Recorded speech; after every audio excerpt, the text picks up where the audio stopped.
चंदनपुर गांव में एक 100 साल पुरानी हवेली थी जहां रात को कोई नहीं रुकता था। लोग कहते थे वहां एक औरत का भूत रहता है, चांदनी भूतनी। चांदनी एक सुंदर सीधी सादी लड़की थी।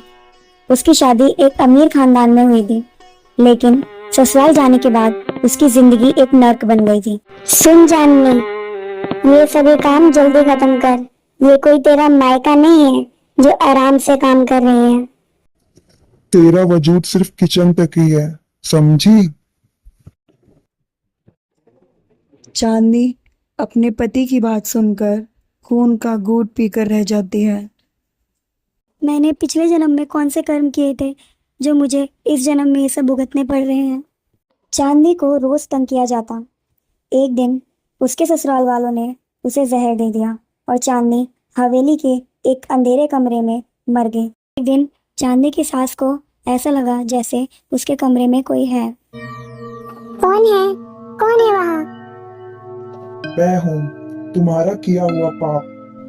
मत देखो मुझे उस नजर से, मुझे माफ कर दो चांदनी। चांदनी की सास की आवाज सुनकर उसका पति, उसके पिता और उसका भाई भागकर चांदनी की सास के कमरे में आए। माँ, क्या हुआ? तुम क्यों चिल्ला रही थी? अरे भाग्यवान, क्यों चिल्ला रही हो? मेरे कमरे में चांदनी का भूत है और वो हमें नहीं छोड़ेगा। चांदनी के भूत ने पूरे ससुराल वालों को एक कमरे में बंद कर दिया और दरवाजा खुद ब खुद बंद हो गया। उस दिन के बाद से ना उस हवेली से कोई आवाज आती सुनाई दी, ना उस ससुराल का एक भी शख्स दिखाई दिया।